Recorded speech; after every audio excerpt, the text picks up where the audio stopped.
Hey, so I want to talk to you today about organic food and whether or not you should eat organic food. Look, whatever you do is fine, it's up to you. But in this video, I'm hoping to just get you thinking a little bit about the decisions you make and how that affects you. And really, you know, I genuinely believe that everyone makes decisions that, with the information they have, people make the best decisions they can to live the best life that they can. So I want to break it down for you a little bit. You know, the first thing I want to say is a lot of people think of organic food as a luxury item. Now, you know, for me, my food, my nutrition is actually, it's one of my highest priorities, because when I eat well, I feel amazing. And you know, when I don't eat well, I'm in pain. So I guess for me, it's not really a choice. It's kind of because my body's quite sensitive. It's really important for me to have organic food. Now, what that means is that my body can feel all of the toxins that are in the non-organic food, and often just the fact that it's much lower in nutritional value. You know, foods generally, we're conditioned to think that food should look a certain way. So food is grown generally for how it looks more than how it tastes. It's much easier for someone to tell the difference with looks.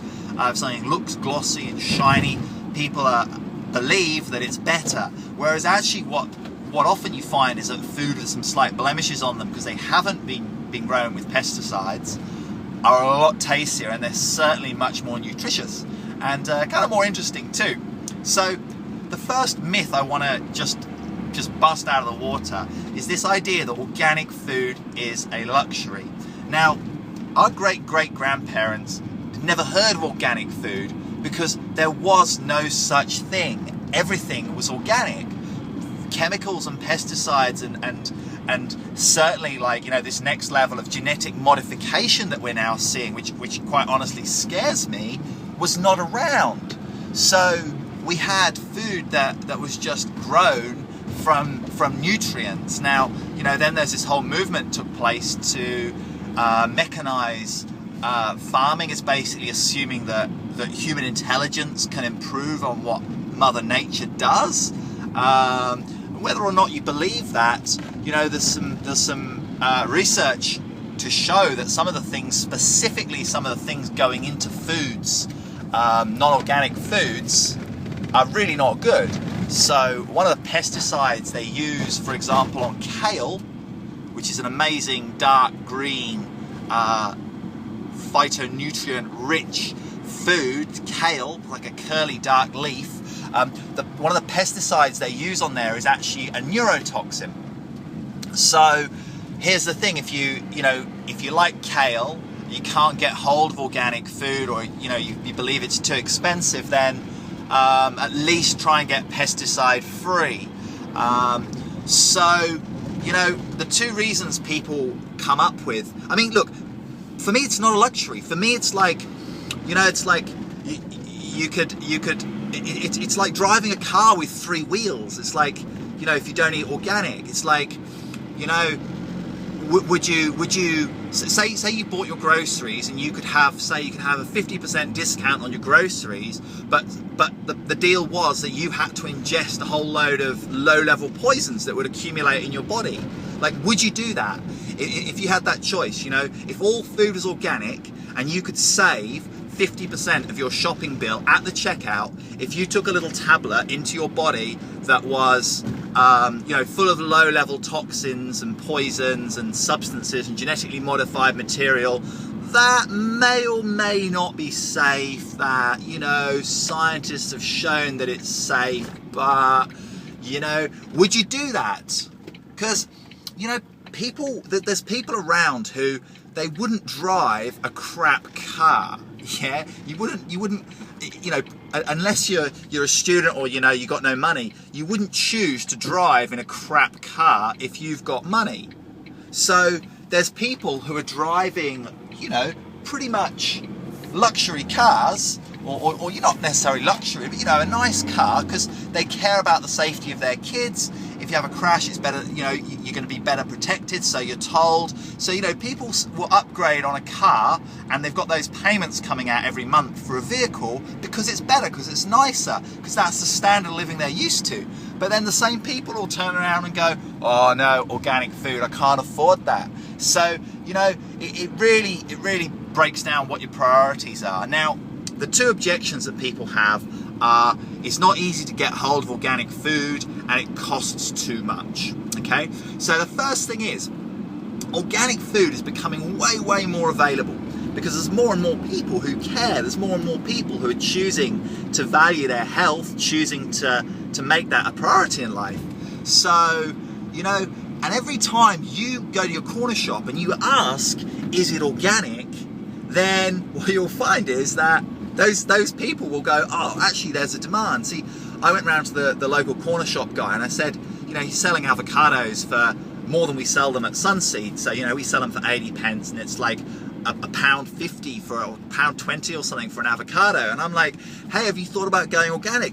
Oh no, it's too expensive. Well, you know, people don't want that. Well, you know, the more people like you go to your local shop and ask and say, have you got something organic?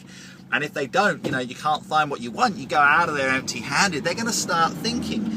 This industry is totally driven by us, the consumer, by you, the consumer, when you want to buy good stuff. So, you know, is it worth that extra little bit of time and effort that it might take to contact someone who's got a local organic veggie box going? You know, if you really are that short on time, you know, maybe you need to change something in your life. Maybe you need to change the way you work. Maybe you need to change, you know, let go of some of the other things you do so you have got time. And you see, there are people out there who do have time. Like my brother Rad, the bike wolf. I mean, he has an amazing service where he delivers organic vegetables in a box, and you know, it's very reasonable. So there are people that can deliver this stuff. If you've got a bit of time, you can get together with 10 other people in your area and organise a little cooperative where every week you get a delivery and you divvy it up and you can get free, you know, free veggies out of it. So convenience. I mean, is it worth going the extra effort? Like if you could buy cheap plonk from the local shop, like dodgy quality wine, and you like wine, would it be worth travelling to the other side of town to buy really good wine that tastes a load better and is a load better for you? I don't know. Up to you. Depends how much you value it. And now let's talk about cost, right?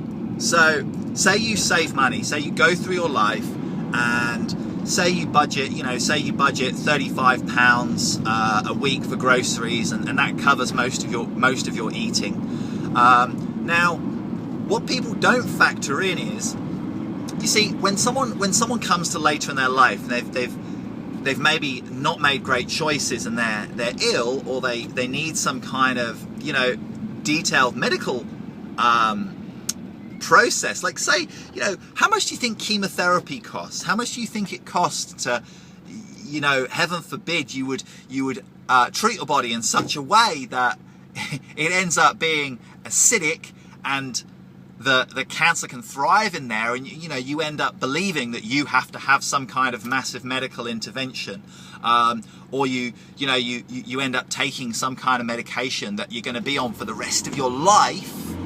How much does that cost? Like seriously, the cost of like an extra £20 a week to get decent quality food without pesticides, and not to mention the fact that when you eat stuff that's lower energy, your whole vibration is lower.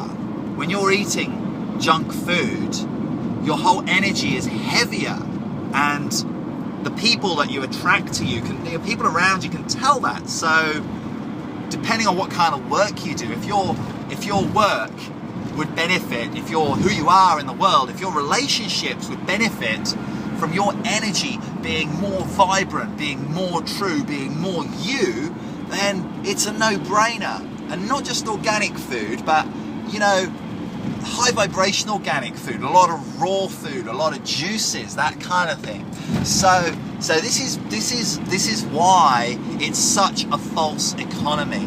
You know, people go out and have a few beers to feel good. I rarely drink, you know, like what if instead of spending that money on you know, like, what if you looked at your combined spend, stop spending some money on maybe eating out, which often is lower quality than what you'd cook for yourself anyway if you're organic.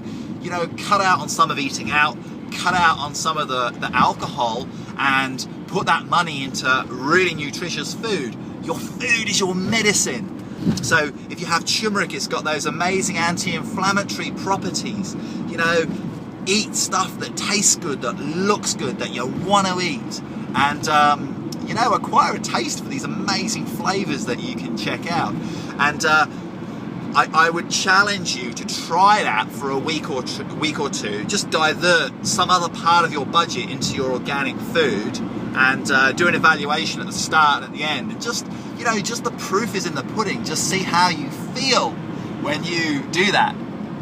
So, you know, the three areas in life, if you can optimize your food, if you can optimize the food leads on to, if you can optimize your nutrition, if you can optimize that, you're going to look at the three key things in life: your energy, your time, and for now, the way we live, your money. You know, so if you're looking after those three things, if you've got good energy, you've got a good relationship with your time, and if you've got you know, a bit of money, then life is good. You can do what you want.